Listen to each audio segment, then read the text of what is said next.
Is what I'm hearing right now typical of your speech? Yeah, this is pretty average. Okay. What do you wish to get out of our program? Basically, I'm happy to teach one of the sort of things I need. Okay. What treatment have you had in the past, and what was done, and what were the results? Child speech therapist and psychologist.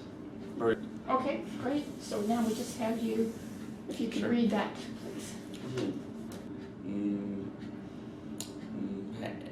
Anelia fiber, made of vegetable or synthetic plastic. Nylon rope can be. Ladies and gentlemen, a very impressive young man. Please welcome him to TEDxUW. Have fun.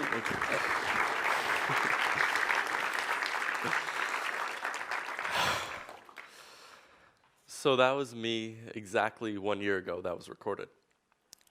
My entire life, I had struggled with this stutter. At some points, it was quite a bit worse than what you saw in that video. As you can see in the past year, I've made a few changes. I've started to grow a beard. But what I'm going to talk about today is the science and the facts about what speech impediments truly are, how having a speech impediment affected my life, actually how I took to mountain biking instead, and most importantly, how I went from speaking like you saw in that video to standing in front of you today and actually being an award-winning public speaker. So first, we need to clear up a few myths about stuttering. Stutters have nothing to do with intelligence.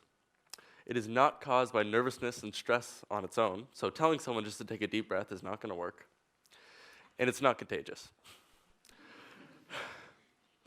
A chronic speech impediment is neurological. Through brain imaging, it is shown that stutterers actually have different brain activation patterns than people who do not stutter. Some of this imagery has shown how stutterers are actually more likely to use the right hemisphere of the brain when communicating than their left hemisphere of the brain, which is commonly used with people who do not stutter and actually possesses a lot more of the fine motor skills. What this means is that although you possess the right tool for the job, and you have the instruments to make fluent speech sounds, the message in your brain is formulated, but the coordination and communication between the two and the whole system just isn't that coordinated. So what's it like from a young age to know exactly what you want to say, but not physically being able to coordinate just the movements to say it? In my case, I started having this stutter when I first learned how to speak, but it really caught up with me in grade 2, when my grade 2 teacher thought I must have a mental disability just because I spoke like this. I right away started getting treated differently. I then started feeling different about myself. And this is where the vicious cycle of stuttering begins. First, you have an experience at a young age where you stutter. This makes you uncomfortable. You'll then be nervous for the next time you have to speak. Nervousness causes tension. With tension, that makes your stuttering even worse the next time. More nervousness, more stuttering, and this continues. And for me, this continued to keep getting worse and worse for me until just this past year. One of the strange sort of tendencies about stutterers is to have almost superstitious beliefs about certain words and certain speaking situations. One of my mother's favorite examples is when I met my really good friend Taylor. And when I first met him, I really stuttered saying his name. So any person I met named Taylor, anytime I had to refer to him by his name, I was so nervous and never wanted to say it. And when I'd call his home phone and his parents would answer, instead of saying, "Hi, is Taylor home?" I'd say, "Hi, is your son home?" The problem here is he had 3 older brothers. I had to be friends with all of them. But before I get to how I managed to break this cycle, I want to tell you about what was going on in the other part of my life and the sort of coping mechanism I had to develop.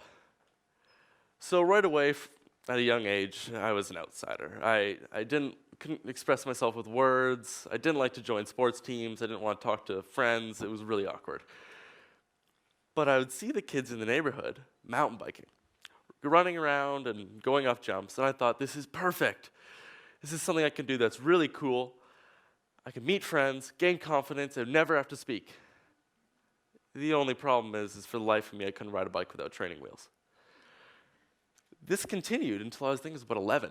And I was so fed up, but so convinced this is going to be for me, I just went out and kept trying and trying and trying and fell about 1,006 times, I think it was.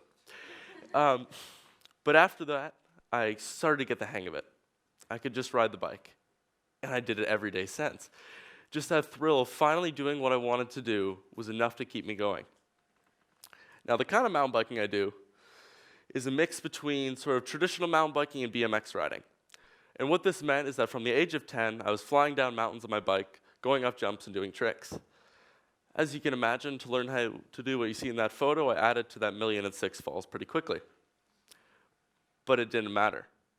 I found that anytime I learned how to do a new jump, do a new trick, I would get that same feeling of when I first learned how to ride a bike, of doing what I wanted to do.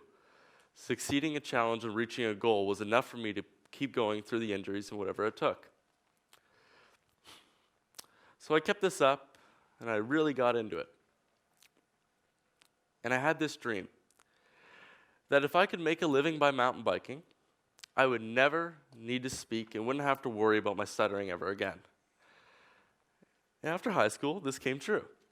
I had won several contests by this point, I had a bunch of sponsors, and I was living in Whistler, BC, getting paid to bike every day.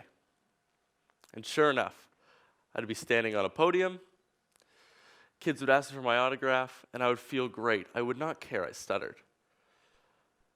But the minute I got off that podium and had an interview after a race, or those little kids and their parents would ask me a question, and I would stutter, I knew I still wasn't who I wanted to be. I could have won every mountain bike contest in the world, but I just wanted to be able to introduce myself and speak like everyone else. And this was the first step I took to being in front of here today. Just like at age 10, when I made that firm decision I would do whatever it would take to ride a bike like I wanted to, at age 18, I made the firm decision I would do whatever it would take to finally be able to speak the way I wanted to. So I moved from what I thought would be my dream life in Whistler, BC, all the way to Toronto to do what's called an intensive speech reconstructive program at the Speech and Stuttering Institute of Ontario.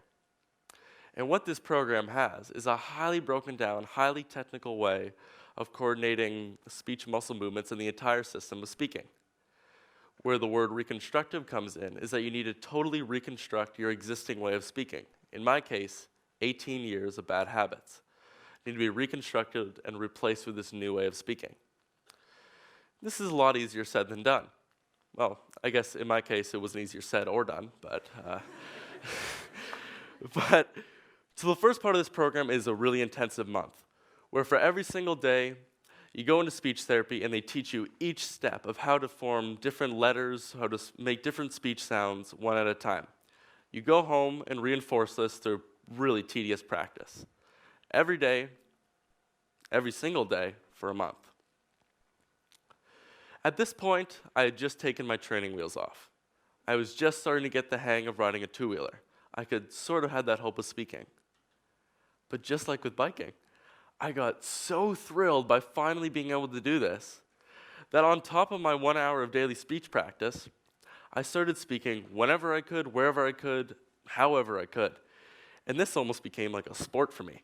I was running around town, speaking to strangers, challenging myself. I would go into bars to learn how to speak to girls without getting nervous. This was a sport for me. So I kept this up, and I would feel that same feeling I did when biking, that same sense of exhilaration every time I did something new, riding that bike for the first time. And then I had another dream. Just like with biking, I started looking to professional public speakers and actors, and I actually saw my first TED Talk around this time last year. And I'm not lying when I say around that time I set my 1, 5-year, and 10-year goals, and on my 1-year goal, I wrote to do a TED Talk.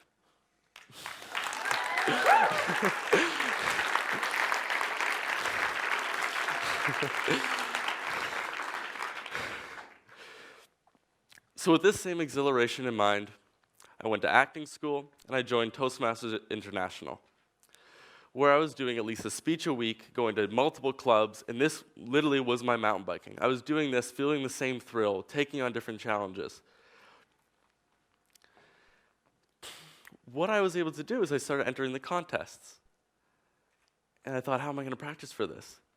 Same way I trained for mountain biking. Everything the same way, same feeling. I ended up able to win a couple of their contests within this. And within 6 months of doing the program, I found myself having already spoken in front of crowds of over 300 people on more than a few occasions.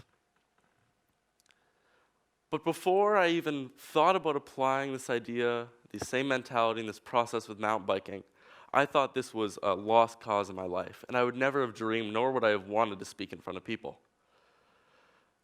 But what I found is that you can often look to parts of your life where you're already successful. Think about the process you took. Think about how you feel about that, your mentality.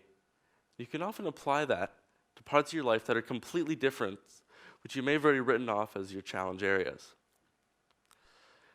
That's how I went from speaking like I did in that video to standing in front of you today. Thank you.